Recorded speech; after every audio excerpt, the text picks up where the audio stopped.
matrice carré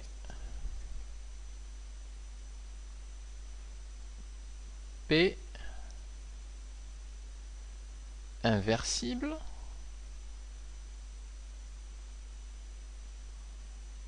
ça c'est la première condition. S'il existe une matrice carré P inversible et une matrice diagonale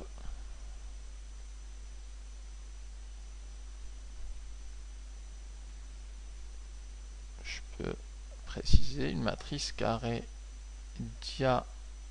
diagonale connotant général D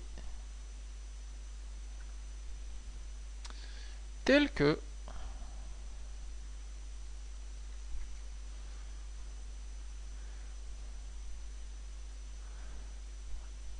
on a l'égalité suivante. La matrice A c'est égal à la matrice P multiplié par D et multiplié par P à la puissance moins 1. C'est-à-dire qu'on dit qu'une matrice A carré est diagonalisable s'il existe une matrice P inversible, c'est-à-dire P et P-1, on voit l'intérêt de l'inversibilité ici, et une matrice carré diagonale D telle que on a A égale à P fois D fois P-1. La matrice D ici, c'est une matrice du type alpha, bêta, gamma, neta, etc. Et des zéros partout.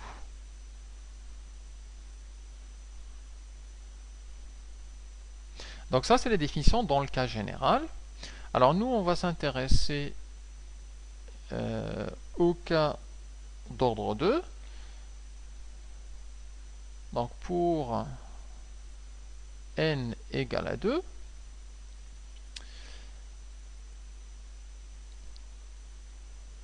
si je prends l'exemple de la matrice A, moins 4, 6, moins 1 et 1, si je dis que cette matrice-là est diagonalisable,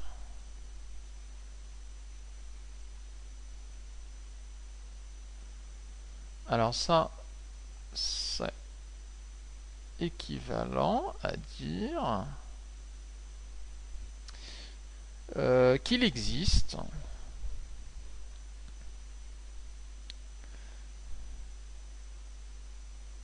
une matrice P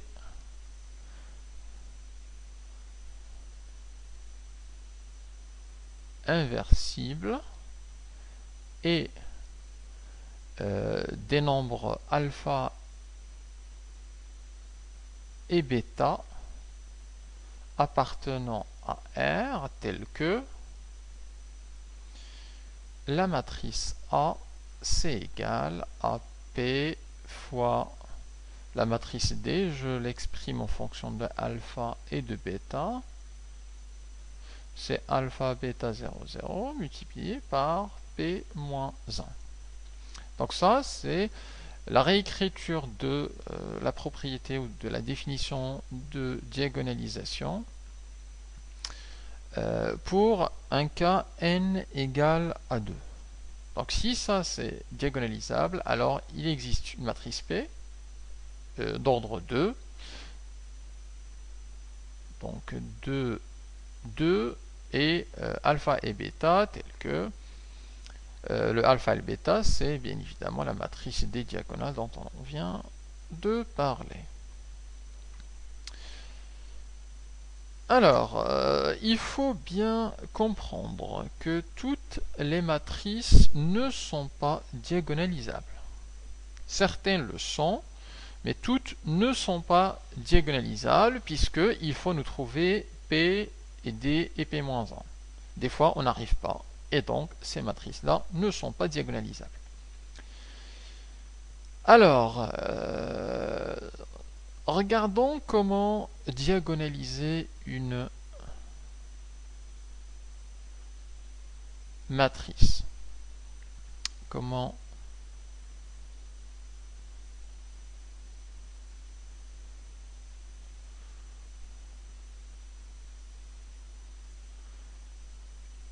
diagonaliser, donc l'écrire de façon à simplifier le calcul de 1 à la puissance n. Alors on a une méthode générale que je vais exposer ici.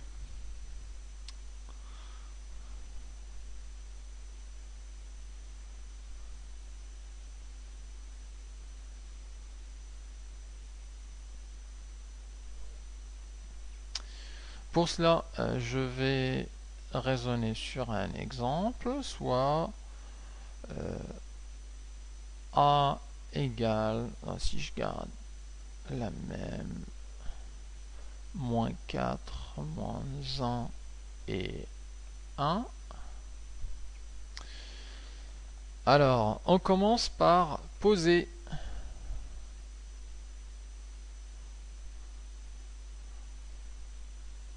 on pose V un vecteur A, B, vecteur colonne, et W avec ses composantes C et D, et les alpha et bêta. Donc tel que le alpha, les bêta, le A, les B, le C et le D appartient à R. Une fois fait, on résout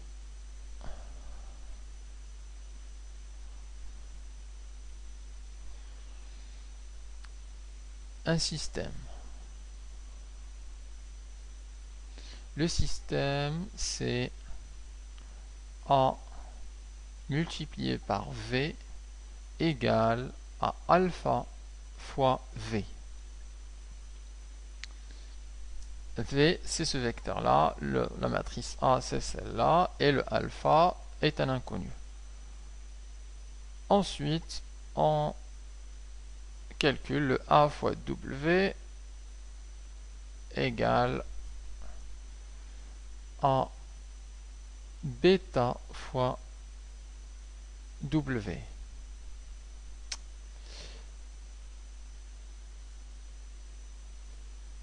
Et on résout ce système. Alors, en général, on va le simplifier. On remplace A, V, W. On obtient un système. On simplifie ça jusqu'à obtenir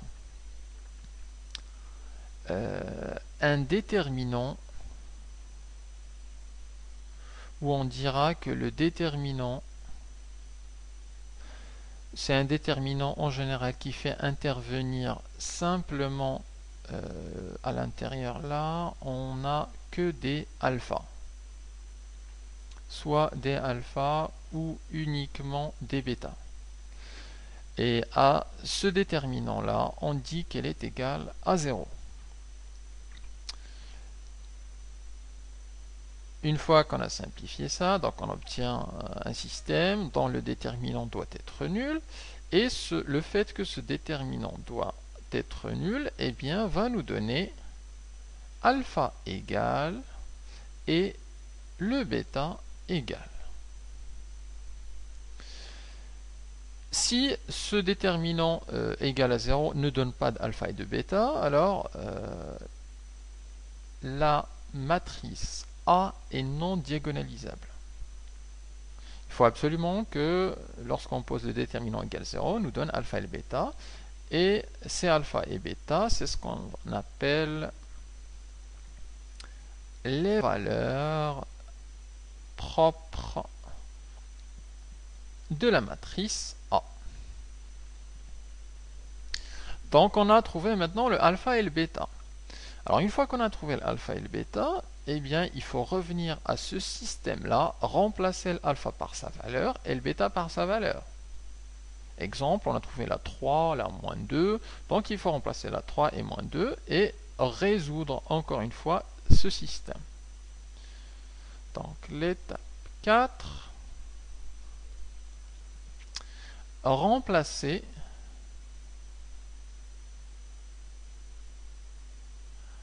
alpha et bêta par leur valeur.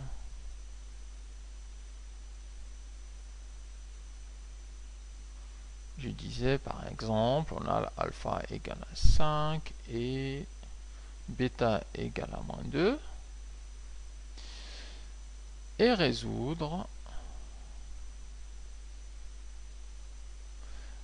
le système de tout à l'heure, c'est-à-dire A fois V égale à alpha fois V, donc dans ce cas-là, ça va être 5 fois V. Et ensuite, le A fois W égale à bêta fois W, donc dans ce cas-là, moins 2 fois W. Alors la résolution de ce système, eh bien, va nous donner la valeur du vecteur V et la valeur du vecteur W. Ça va nous donner V égale et W égale. Bon, par exemple, V égale 2, 3, là 5 et 0. Alors, une fois qu'on a ces vecteurs-là, alors je n'oublie pas de dire que ce sont, on les appelle les vecteurs propres. Les vecteurs propres de la matrice A. Une fois qu'on a V et W et alpha et bêta, eh bien on peut donner les matrices P et la matrice D. Donc c'est la 5e étape.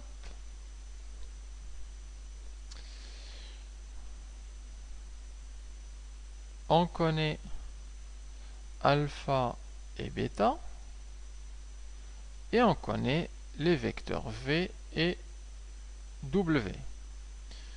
Donc la matrice P qu'on cherche ici, la matrice P celle-là, eh bien elle est simplement constituée par le vecteur V, virgule, et le vecteur W. On pose le vecteur V, ensuite le vecteur W. Imaginons que là on avait moins 1, 2, là 3 et là 5. Eh bien ça veut dire que la matrice P c'est simplement moins 1, 2 et 3 et 5. Donc la matrice P, c'est simplement la concaténation de V et de W.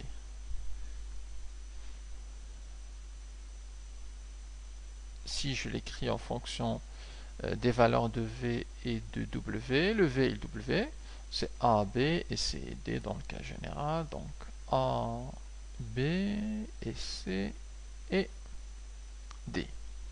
Alors on a trouvé maintenant le P. Il nous faut le P-1, celui-là. Alors le P-1, on sait le calculer puisque c'est une matrice d'ordre 2. Donc le P-1, il faut d'abord vérifier que le déterminant est non nul. Il faut le calculer et on va directement appliquer la propriété. Donc 1 sur le déterminant de P et on intervertit A et D et on multiplie C et B par moins 1.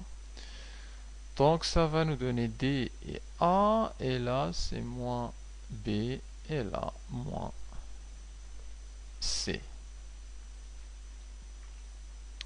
Alors non, là c'est C en haut et B en bas, donc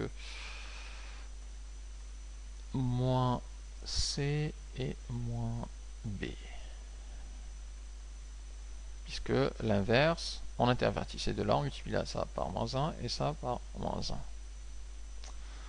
Ok, on a trouvé le P-1. Il suffit simplement maintenant de donner la matrice D, la matrice diagonale. La matrice diagonale, elle correspond au alpha et bêta en diagonale. Donc le alpha ici, le bêta là, 0 ici et 0 là. Et ainsi, on a trouvé les différentes matrices intéressantes. On a trouvé le P, on a trouvé le P-1 et on a trouvé le D. Et donc on peut dire que la matrice A alors est diagonalisable.